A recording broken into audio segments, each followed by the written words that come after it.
I'm not happy with the magistrate, but there's nothing I can do. It's the court. Inkokheli ye-EFF Julius Malema ithi ityala ngakuye nonogada wakhe kwinkundla yenqile yaseMonti liyelenqe lokumleqa lezopolitiko ekuxhatshazwa ngalo isixhobo sikarhulumente ezinqongopheleyo. Ikomishoni yamalungelo oluntu ivula ityala kwinkundla kamakulinganwe ngakwilungu lepalamente elinqunyanyisiweyo le-DA uRinaldo Gous ngezityholo zokuthetha amazwi anocalucalulo.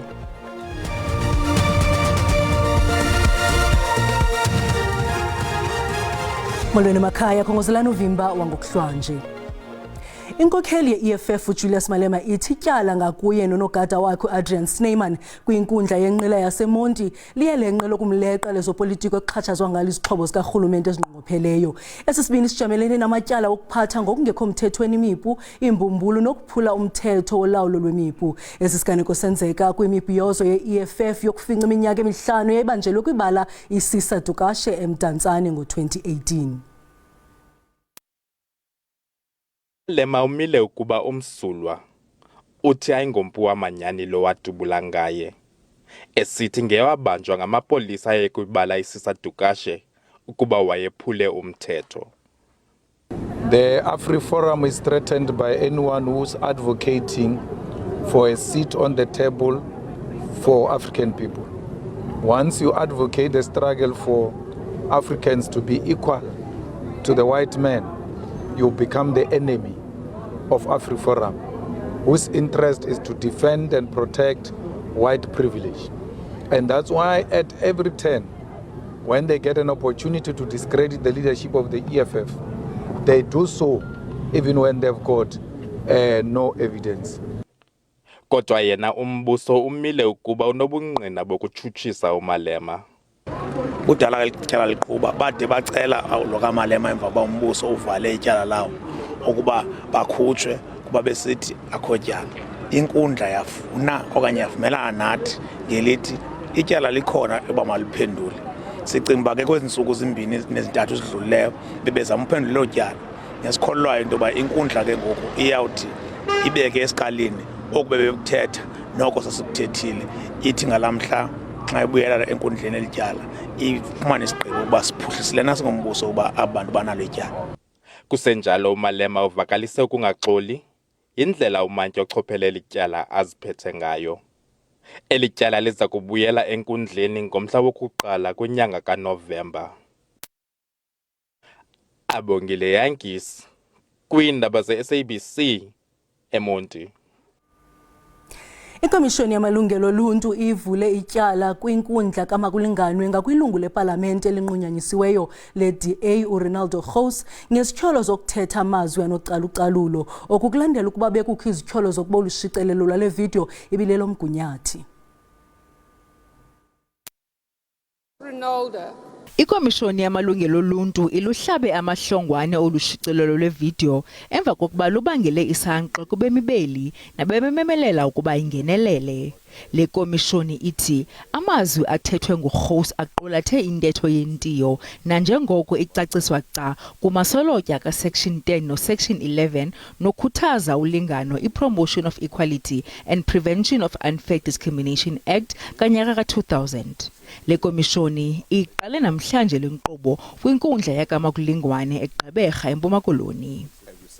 Xa kungoku uGous uza kujamelana nezityholo phambi kwekomishoni yezobulungisa yombutho we-DA. Le video yobuhlanga neyathathwa kwiminyaka eli-16 eyadlulayo ithe yavela emva kokuba efungiswe njengelungu lendlu yowiso-mthetho ngoLwesihlanu wale veki iphelileyo uGous.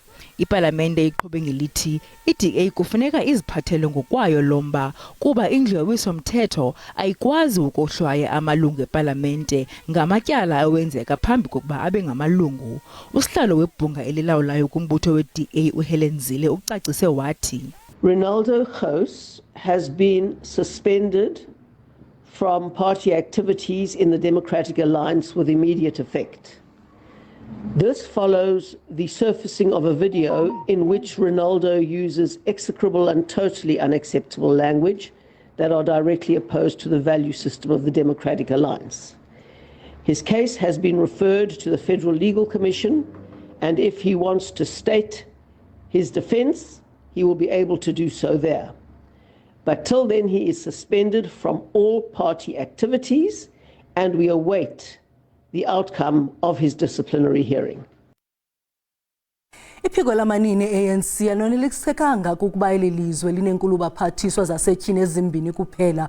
Usosiba jikelele weliphiko uNokuthula Nqaba umemelela umongameli Cyril Ramaphosa ukuba ongeza inani lamanini kwikhabhinethi yakhe entsha nanjengoko kaRamaphosa eqwalasela amagama aza kungena kwikhabhinethi entsha yolawulo lwesixhenxe. Ngombutho we-ANC awukhusele lo mbutho ekwakhusela nomba wokuba umongameli Cyril Ramaphosa nguye oza kuthatha isigqibo sokuba ngubani oza kungena kwikhabhinethi entsha. Umongameli wephiko lolutsha le-ANC uColin Malachi ugxeke kabukhali kuba urhulumente wobumbano ibe nguye ogqibayo kwelokuba ngobani abaza kuba ngabaphathiswa noza kuba ngusekela mongameli weli. OkaMalachi uthi lilungelo likamongameli Ramaphosa ukukhetha ukuba ngobani abaza kungena kwezi zikhundla. The ANC invited people into the government of national unity.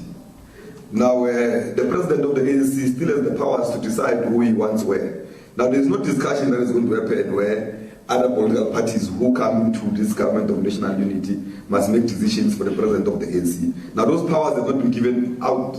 Those are the powers of the president of the ANC, who is the president of the country now. Kusenjalo iphiko lamanini ANC livakalise udano ngomba wokutyunjwa kwenkulu baphathiswa nanjengoko kutyunjwe abasetyhini ababini kuphela.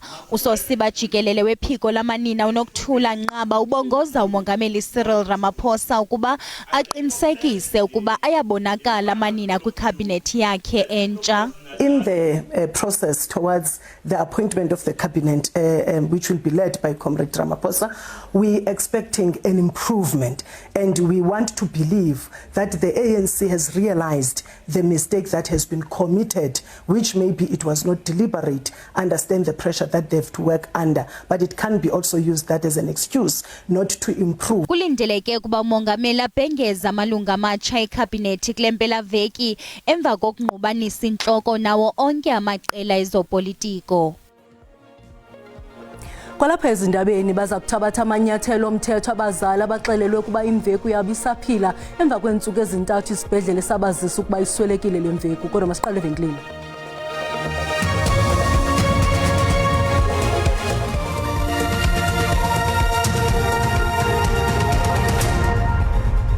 Sinamkela kwakhona kwiindaba ze-SABC 1 uyakwazi ukuzibukela kwakhona ezindaba kwijelo le-YouTube ngokuthi SABC iindaba zesiXhosa. Ukanti xa ubukele sicela ucofe ulike ze ukuba ukamcofa usubscribe sibongoza wenze njalo.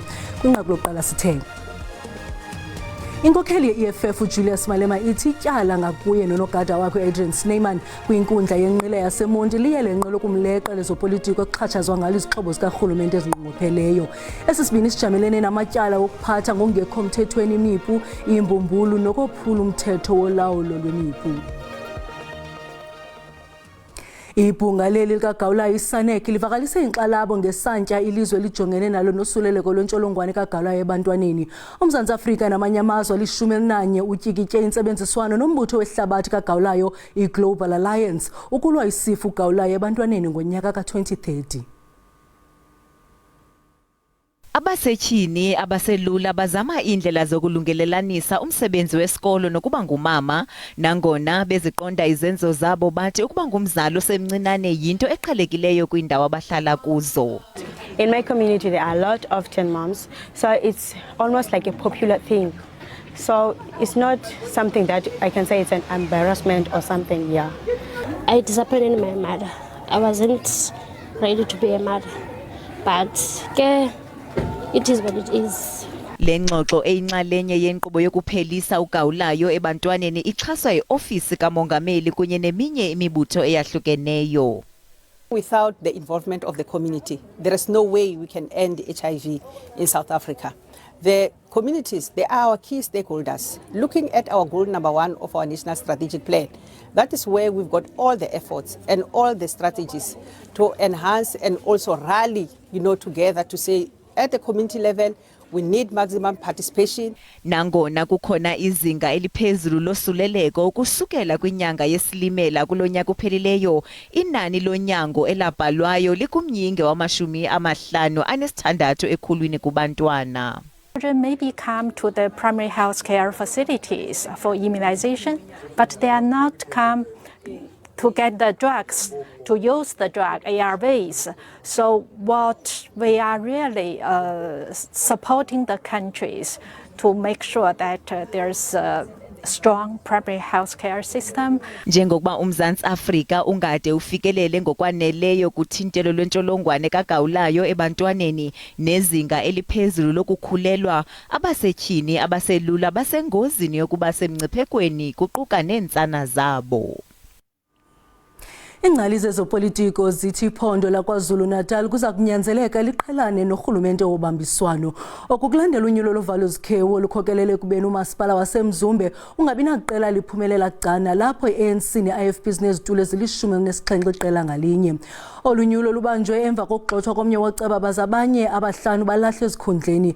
Bonke abaceba baye kuzibandakanya neqela le-MK Party. Nangona i-MK Party ibiziqatsele unyulo komasipala abathandathu iphumelele iwadi enye kuphela. I-IFP inqobe ukhetho lokuchibiyela obelinoncintisana okukhulu kumawadi amathathu kwayisithupha kumasipala waseMzumbe ogwini olusesifundazweni iKwaZulu-Natal. Kwathi kwabanye omasipala esifundazweni, i-DA inqobe iwadi ebeliphethwe yi-ANC eNewcastle, kwathi eMzimkhulu i-ANC yabuyela kulona iwadi ebeliyiphethe ngaphambilini. I-IFP ithathe iwadi ebeliphethwe i-ABC kumasipala umvoti yaphinde yathatha iwadi kwi-ANC eMthonjaneni yanikeza leli qembu iningi kulo masipala.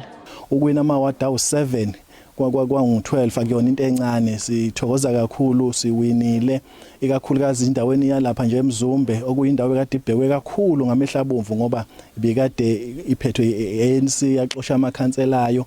Uma sikwazi ukuwina amawadi ebekade ephethwe ku-ANC kithina kuyinto enhle kakhulu leyo. Ngaphambi kwalolu khetho umasipala waseMzumbe ubuphethwe yi-ANC inezihlalo ezingu-21 emkhandlwini wezihlalo ezingu-39, kwathi i-IFP yona yayinezihlalo ezingu-14. Impumela yalolu khetho ikhombise ukuthi lo masipala awusenalo iqembu elinobuningi njengoba i-ANC ne-IFP bobabili sebenezihlalo ezingu-17. Abahlaziyi bathi amaqembu ezepolitiki esifundazweni kumele afunde ukusebenzisana. La komasipala I think into ezofanele siyijwayeze ukuthi sizobona omasipala abaphethwe inhlangano ezimbili noma ezintathu. Leyo kubona inhlangano eyodwa kuyona edominateayo. I think isikhathi sayo sesiphelile. I-IEC ithi isibalo sabavotile esifundazweni singu-47%, kanti isibalo esincane sabavotile sibalwe eNewcastle ngamaphesenti angu-18, kanti umvoti ube namaphesenti angu-26. Ingononhlakanipho Magwaza ezindabeni ze-SABC eThekwini. Iqela le-DA liphumelele iwadi ezintathu nebekukhutshiswana ngazo kunyulo lovaluzikhewu ePopofolo kumbindi weKharu eNtshona Koloni. Okuphumelela kwe-DA kususa amandla kurhulumente obambiswano we-Patriotic Alliance, i-ANC kunye neKharu Democratic Force Council kungoku nje ulawulo lungakwiqela le-DA. I-DA ithi le mpumelelo yayo iza kwenza ukuba lo masipala ukhokelwe liqela le-DA ngokupheleleyo kokuqala ngqa. Impumelelo ye-DA kweziwadi zintathu ichaza isiphelo sorhulumente wendibanisela kulo masipala. Kunyulo lorhulumente basemakhaya ngonyaka ka-2021, iqela likaGayton McKenzie Patriotic Alliance laqhuba ngokuncomekayo, nto leyo eyakhokelela ukuba libambisane neqela le-ANC kwindibanisela ethiwe Mbende zezitsholo zobuqhophololo nolawulo olugwenxa. Oceba babini be-PA nowe-ANC baye balahla kwizikhundla zabo kwadaleka olunyulo lovaluzikhewu. Luka McKenzie wayinikela umva lenqila emva konyaka njengosodolophu wesithili. Ngoku kuyabonakala ukuba nenkxaso yabavoti yazeka mzekweni. The South African voters are not emotional voters anymore. They are rational voters. So if they do not agree with you, then and there's a by-election, they most probably will change their vote and they would go with change. Iqela le-DA lithembisa ngokulawula bhetele kulo masipala wasePopofolo. The DA has a proven track record of good, clean governance, and we are committed to fix what has been broken and rescue Beaufort West. I-DA ikwabambelele kwiiwadi ezintathu kunyulo lovalo zikhiwu eKapa. Kwiindaba ze-SABC ndingusiphiwe Wobasi eGeorge. Iqumrhu elijongene nokuveliswa kwamandla ngomoya i-South African Wind Energy Association lithi kunyaka ka-2023 kuphela eli candelo livelise ngaphezu kwe-46 gigawatt kumandla phakelele lizwe. Kumaziko angama-34 asebenzayo kweli jikelele kudluliswe umbane waneleyo ngaphaya kwe-3.6 million ezindlwini. Ubuchwepheshe bokuphehla umbane ngomoya i-wind turbines kabulamakhumsha ezingama-47 zitsho ngonkcwe nanjengoko ziphehla amandla ngokusekelwa kwifama ekutyaliweyo nekufuyiweyo kuyo umhlaba uqeshiwe kubanini yaye oko kungumzekelo omhle ocacisa mhlophe impucuko engeza nelicandelo nangakumbi ekuvuseleleni ingingqi zasemaphandleni. The shift to enterprise development is actually geared towards creating opportunities, or also supporting the youth within the community to actually develop businesses that would then create jobs. Kananjalo inkampani ezimeleyo yokuphehla umbane i-ENGIE yokuqala ukusebenzela ukuhambisa umbane kweli ngokuzenzela umfutho kwihlabathi jikelele ithi zikho izicwangciso zokulungiselela ikamva laphambili phaya ukuqinisekisa inkqubela ezinzileyo hayi nje kweli loMzantsi Afrika koko kwilizwekazi liphela leAfrika. South Africa is well positioned with wind resources, some of the best in the world, in fact, both in the Eastern Cape as well as the Western Cape. Iqumrhu lamandla umoya kweli livakalisa ngelithi uphehlo lombane ngomoya lunamathuba amandla kodwa imingeni engumqobo kuphuhliso iquka izicwangciso zokwakha amaphulo amatsha. We're working quite closely with our stakeholders, especially government, to ensure that we have a conducive wind market in South Africa.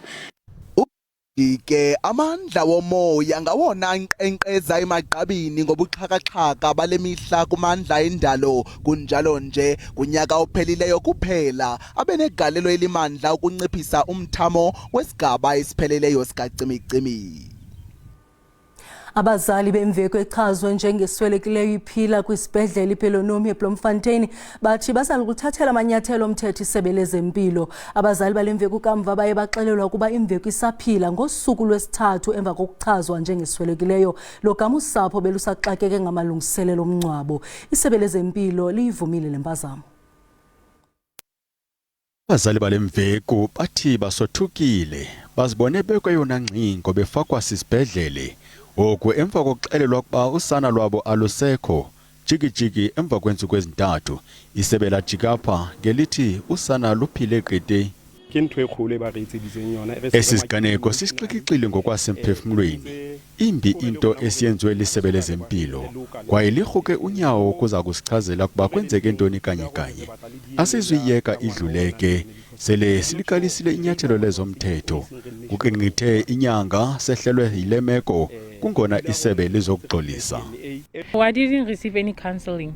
I didn't. That was not counseling. It was being told that your baby passed away. It really affected me so much. So I'm really hurt. Even now, where I'm standing, I'm hurt.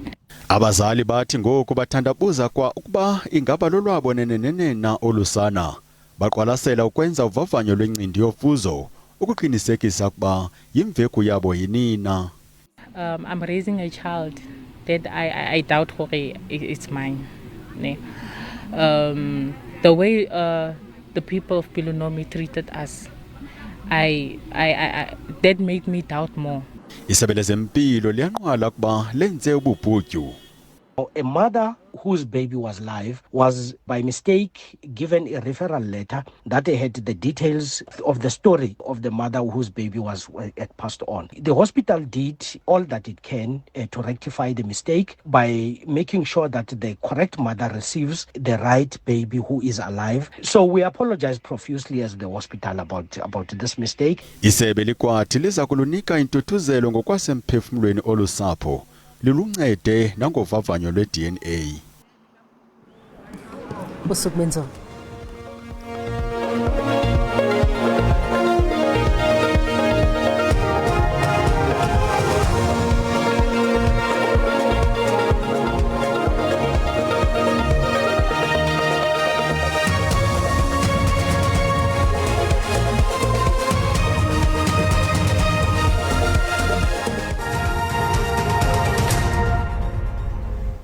Bhutani mawethu ngicela sikhongozele nalo qikelelo lwemozulu uhlaba umhlaba kwindawo ezininzi zelizwe ngaphandle nje kwezantshizana esithexane ezithe xhaxhe kwiindawo ezigudlunxeme la KwaZulu Natal. Kanti ke ngomsombukeli sabonto basahlaba umhlaba kwindawo ezininzi kodwa ke kwimimandla esempuma sabonto zikhona ezazibhaxuze nkungu futhi lithehwele ngamafu ekhona ke nala 30% omathuba emvula phaya KwaZulu Natal kuyakuthi ngapha ePolokwane kwimimandla esentshona sawubona nanke umsingo moya bandayo uchochwela umzantsi ntshona welizwe dala ke mbukeli ezantshizana ezithexane ezithe xhaxhe phaya entshona koloni ke futhi lithehwele ngamafu ubukhulu becala kwimimandla ekomzantsi ntshona welizwe uyabongozwa ke mbukeli nto uqaphele kaloku la moya oyakube ubhudla ngamandla phaya entshona koloni ngokunjalo napha kwelaphondo lase Northern Cape ngomso wona kamaqondo okutshisa sibonisa into yoba noko lihle izulu lifudumele ingakumbi kwindawo ezigudlunxeme phaya empuma koloni siyambona kaloku la 12 phaya eGqeberha ngelixa 16 phaya eMonti sisibhozo nje eMthatha zaphinda thathisa amaqondo ngo-15 phaya eSajonisi